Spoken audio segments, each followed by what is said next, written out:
Prabu Harjuno Sosrobau, seri 261, Romo Bargowo. Romo Bargowo berjalan sambil berangan-angan bahwa sudah tiba saatnya untuk kembali ke alam kelanggengan. Sebuah kesempatan yang tidak boleh dilewatkan untuk bertemu dengan titah titisan Bathara Wisnu. Pada saat itulah ia akan gugur di tangan Bathara Wisnu dengan perantaran Prabu Harjuno Sosrobau. Ia rela jika harus gugur di tangan titisan Bathara Wisnu tersebut. Namun demikian bukan berarti ia bunuh diri, tetapi harus dengan pertempuran yang sesungguhnya, gugur dalam pertempuran. Romo Bargowo kembali menyusuri pedesaan dan bulak-bulak panjang. Ia tertegun ketika menyaksikan banyak orang sedang menggotong empyak bambu yang cukup panjang. Orang-orang itu agak kesulitan karena panjangnya empyak dan tempatnya yang kurang leluasa dan harus melewati sebuah parit. Wah, ini kalau tidak tambah orang, paling tidak 6 orang kita akan kesulitan, celeduk salah seorang dari mereka. Mereka memang sedang bergotong royong untuk mendirikan sebuah rumah yang cukup besar. Dan empyak bambu yang diragum itu telah dirangkai sebelumnya. Tiang-tiang pun telah terpancang dan tinggal mengangkat 4 rangkaian bambu itu. Empyak raguman adalah rangkaian bambu yang ditata rapat sehingga cukup berat. Di pedusunan sudah lumrah jika ada gotong royong seperti itu, dan ada orang lewat yang kemudian nimbrung ikut bergabung. Demikian pula Romo Bargowo, ia kemudian mendekati orang-orang yang sedang bergotong royong itu.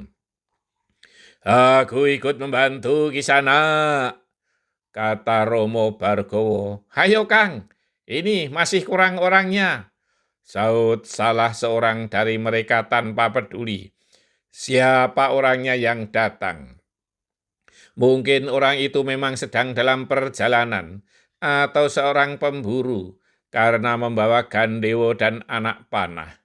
Perawakan Romo Bargowo yang tinggi besar itu meyakinkan mereka bahwa tenaganya pasti kuat. Namun tetap masih kurang untuk mengangkat empyak yang lebar dan panjang itu. "Hayo kita coba lagi," ajak salah seorang yang dituakan di tempat itu. "Aku yang di tengah Kisana," berkata Romo Bargowo.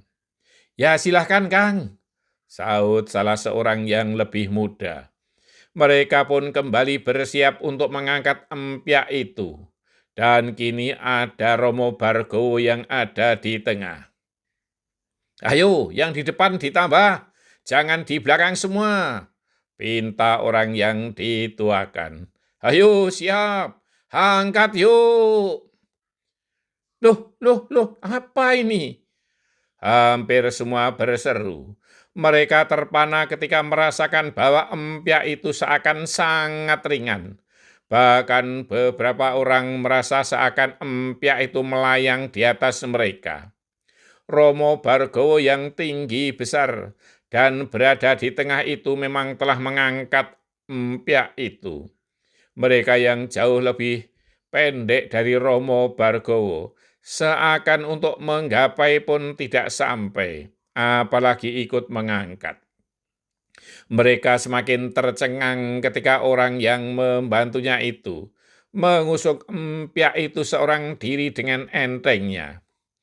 Tiba-tiba mereka bertepuk tangan bergemuruh, menyaksikan keelokan yang belum pernah mereka lihat, bahkan mendengar pun belum pernah. 20 orang pun masih terasa berat untuk mengangkat empyak itu, tetapi orang itu hanya seorang diri. Embok-embok yang sedang masak di dapur pun berlarian keluar, ingin tahu apa yang terjadi. Mereka pun terenganga menyaksikan seorang yang berkulit legam dan tinggi besar, sedang mengangkat empyak seorang diri. "Siapa dia itu?" bertanya seorang embok. Aku juga belum tahu, sepertinya seorang pemburu yang sedang lewat, sahut orang itu. Dipasang di mana empyak ini? Bertanya Romo Bargowo. Oh, maaf Den, sudahlah disenderkan di tengah itu saja, jawab orang yang dituakan. Empyak pun kemudian disenderkan seperti yang dikehendaki oleh tetua itu. Tepuk tangan pun masih bergemuruh dari mereka yang menyaksikan. Maaf Den, apakah Kisana ini seorang dewa yang ngejawanta? Maafkan kami orang dusun yang tak tahu unggah-ungguh. Lanjut orang itu. Bersambung. Marilah kita galakkan lagi semangat gotong royong di tengah masyarakat.